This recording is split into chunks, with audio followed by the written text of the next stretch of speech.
Break के बाद एक बार फिर से आप सभी का सी न्यूज भारत में स्वागत है। खबर इंदौर से है, जहां श्री अग्रवाल समाज केंद्रीय समिति के 26 जुलाई को होने वाले चुनाव को लेकर तैयारियां अंतिम चरण में पहुंच गई हैं।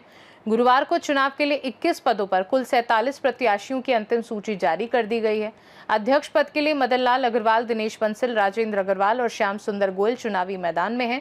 वहीं महामंत्री पद के लिए 2 प्रत्याशी अपनी किस्मत आजमा रहे हैं। अध्यक्ष पद के प्रत्याशी मदन लाल अग्रवाल ने मीडिया से बातचीत में कहा कि उनका उद्देश्य केवल चुनाव जीतना नहीं, बल्कि समाज में जागरूकता बढ़ाना और केंद्रीय समिति की भागीदारी समाज के अंतिम व्यक्ति तक सुनिश्चित करना है। उन्होंने कहा कि ये कोई राजनीतिक चुनाव नहीं, जहां केवल वोट मांगने के लिए समाज के बीच जाया जाए। उनके अनुसार पूरा अग्रवाल समाज उनका परिवार है और परिवार के बीच राजनीति नहीं, बल्कि आपसी सहयोग, विश्वास और समाज हित सर्वोपरि होना चाहिए।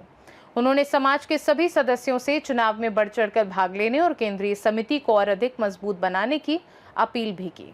लाल जी, अग्रवाल गरोटवाला आपका एक काफी अच्छा नाम है पूरे समाज में, और अभी ये जानकारी मिली कि जो अग्रवाल समाज केंद्रीय समिति के 26 जुलाई को चुनाव होने जा रहे हैं, उसमें इस बार आप अध्यक्ष पद के लिए उम्मीदवार हैं। आपने अपना नामांकन भरा है। समाज से क्या अपील और क्या आपका फंडा रहेगा इस चुनाव के लिए? मैंने 3 बार चुनाव के फॉर्म भरा है। 2 बार समाज के वरिष्ठों और समाज के लोगों के कहने पर वापस लिया। उनका कहना था समाज हित में वापस लेना चाहिए, समाज में कोई अच्छे काम होंगे। गोविंद सिंगल के सामने वापस लिया, तभी कई शर्तें रखी थी मैंने कि भाई यह समाज के अंदर ये ठोस काम होना चाहिए। वो ठोस काम है, उन्होंने स्वीकार किया, लेकिन काम पूरे नहीं हुए। इसके बाद जब समाज चुनाव समिति सुधार की बात हुई, तब प्रेम भाई साहब के सामने मैंने फार्म भरा। उस समय भी समझौते के लिए कई लोग आए, बैठक हुई, कुछ वादे हुए, लेकिन उन वादों पर कोई। लेकिन प्रेम भाई साहब के ऊपर मैं कोई आरोप लगाना नहीं चाहूँगा। वो करना भी चाहें तो उनके साथ वाले जो कुछ लोग हैं वो करने नहीं। अब मैंने फार्म भरा है अध्यक्ष का, लेकिन फार्म रहेगा, विड्रॉल नहीं कर रहा हूँ मैं।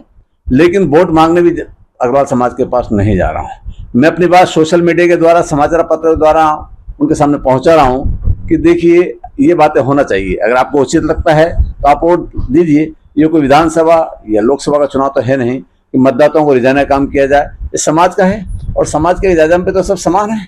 अगर समाज इसके अंदर कोई कमाई का साधन या लालच तो कुछ है नहीं है।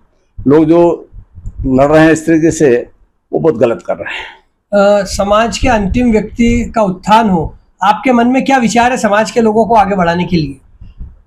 हमारे जिनके वंशज महाराजा अग्रसेन जी, उनका लक्ष्य था कि कोई भी बाहर का व्यक्ति आता तो उसको 1 ईंट और 1 रुपया दिया जाए ताकि उसको समान हो जाए। हमारा कहना है कि समाज का हर अंतिम व्यक्ति इस संस्था का अध्यक्ष बने, मेंबर बने, ताकि मेंबर उसके लिए केंद्र समिति वाले संघर्ष कर सके। उसको कोई भी तकलीफ हो, परेशानी हो, तो उसके लिए शासन से, प्रशासन से, जहां भी हो टकराए और उसकी समस्या का हल करे। अभी होता ऐसा नहीं है। और इसके अलावा उसको आर्थिक सहायता चाहिए तो आर्थिक सहायता दे। मेरा ये उद्देश्य केंद्र समिति का। अभी आप वर्तमान में क्या देखते हैं कि किस तरह की कमियां हैं और उनको किस तरह से आप दूर करना चाहते हैं? अभी कमियां तो काफी है, होना ये चाहिए। केंद्र समिति के नाम से काफी अभी तक यहाँ पे काम हो जाना थे। बाहर से आने वाले स्कूल के बच्चों के लिए सारे हॉस्टल, कॉलेज, स्कूल खुल जाना थे। एक नहीं, कई खुल जाना थे, क्योंकि अग्रवाल समाज तो एक धनाढ़ समाज है, लक्ष्मी जी का वरदान है।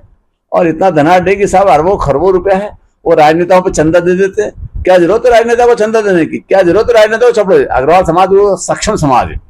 इसके अंदर स्कूल, कॉलेज विधवाओं के लिए होना चाहिए। आज भी कहीं अग्रवाल बंधु बड़े परेशान हैं आर्थिक रूप से। ये कुछ लोगों का उस पे है।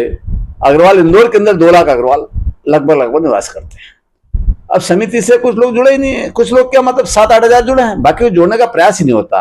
अच्छा, जो भी हमारे नेता लोग हैं समाज के कहें या, सब अपने अपने काम में मस्त हैं। उनको समाज हित से कोई मतलब नहीं है। उनकी अपनी दुकानदारी रहे, राजनेताओं को बुलाते हैं, अपने मंचों पे स्वागत कराते हैं। भाई समाज के मंच पे बाकी लोगों का क्या काम? वर्तमान में समाज की 2 पैनल तो आमने सामने दिखाई दे रही है। तीसरे उम्मीदवार और तीसरे के रूप में आप भी दिखाई दे रहे हैं। क्या कहना चाहेंगे, किस रूप में देखते हैं पूरे परिदृश्य को? देखिए साहब, जो 8 या 9 हजार वोटर हैं, उसके अंदर क्या पोजीशन है कि आधे वोटर तो इनने बना रखे हैं। इनने फीस भरी है, आधे वोटर फीस नहीं देते। ये जो उम्मीदवार हैं ये फीस भरते हैं अपने अपने हिसाब से उनको, तो वो तो वोटर उनके रहेंगे।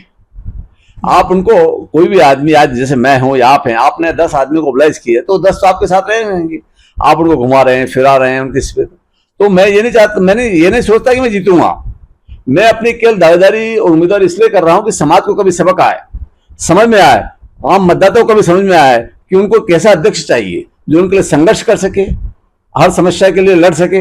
अभी बीच में एक चौकीदार, उसके अग्रवाल की हत्या हुई, प्रशासन चौकीदार ने हत्या करी, आपने सुना होगा, लेकिन उसके लिए प्रशासन के पास कुछ 5 लोग गए, 7 लोग गए, 2 लाख अग्रवाल में 7 लोग।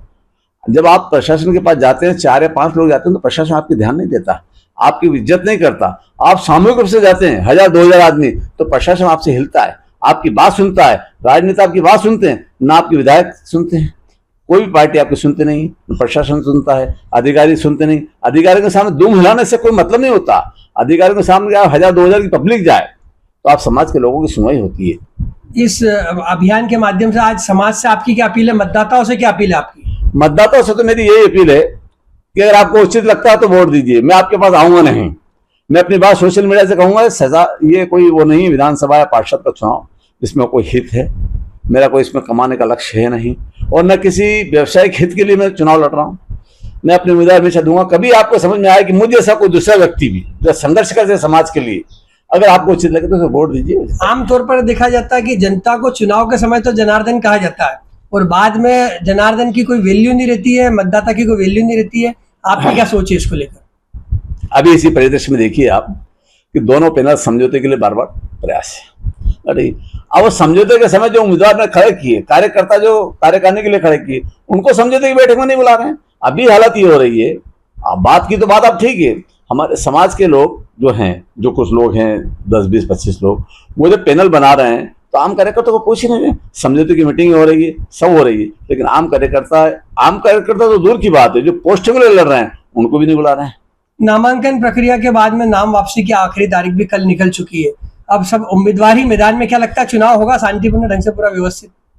जो घटनाक्रम समाज में हो रहा दुखदायी है, उसमें दिल दुखता है, दिल व्यथित है मेरा। मुझे बहुत दुख है। आज सवेरे मतलब 1 घंटे तक मुझे रोना आता रहा कि समाज कहाँ जा रहा हमारा गौरवशाली और सभ्रांतशाली उच्च समाज। इस तरह अखबारों के अंदर और इस तरह पहले भी कई लोगों में झापट मार हुई, अध्यक्षों में लड़ाई हुई और आपस में जूते मार लड़के पुलिस में जा रहे हैं। ये तो बहुत दुखदायी समाज के लिए। और बड़ा ये जो अभी घटनाक्रम हुआ है, इस तरह का जो घटनाक्रम सामने आया है समाज में, क्या कहना चाहेंगे इसमें? किसी की भी गलती हो, कुछ भी हो, इस तरह घटना समाज के जायजा पे ही होना चाहिए। समाज कोई भी समस्या है तो समाज के जायजा पर बैठना चाहिए और वहां होना चाहिए। थाने में या पब्लिक में या समाचार पत्रों में इस तरह की बातें नहीं जाना चाहिए जिससे समाज की छवि धूमिल हो। आपका चुनाव जितना लक्ष्य नहीं है, समाज को एक करना लक्ष्य है। समाज को एक करना और समाज में जागरूकता लाना कि भाई जागिए, कब तक आप शोषित होते रहेंगे। आपका परिचय दीजिए। मैं मदन अग्रवाल, गरोटवाला। वैसे मुझे मैं आध्यात्मिक में आजकल चला जा चुका हूँ, बहुत समय आध्यात्मिक। इंदौर से सी न्यूज संवाददाता राकेश रायकवार की रिपोर्ट। इस खास रिपोर्ट में फिलहाल के लिए इतना ही। बने रहिए सी न्यूज भारत के साथ, हर खबर आपके साथ, आपके हाथ।